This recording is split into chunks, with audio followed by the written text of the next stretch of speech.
आता बघा, दशांश चिन्हांची वजाबाकी करताना दशांश चिन्हाच्या खाली दशांश चिन्ह लिहायचं, जसं आपण बेरीज करताना करत होतो. करा वजाबाकी.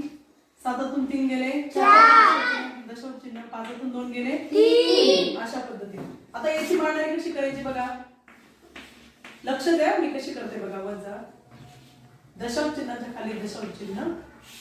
इथे मी काही लिहिलंय का? संख्याच नाही तिथं, तुम्ही शून्य लिहू शकता, पण इकडे नाही.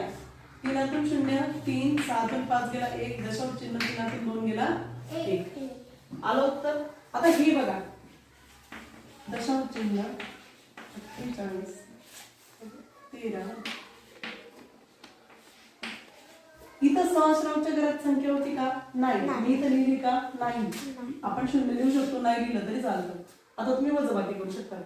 8, 4तून 3 गेला 1, शून्यामधून 6 जाईल का? 1 करून घेऊ. 10तून 6 गेले 4, दशांश चिन्हाच्या खाली दशांश चिन्ह. 4तून 3 गेले 1, 3तून 1 गेला 2. आलं उत्तर. याप्रमाणे आपण वजाबाकी करू शकतो. फक्त दशांश चिन्हाच्या खाली मांडणी योग्य करायची. समजलं?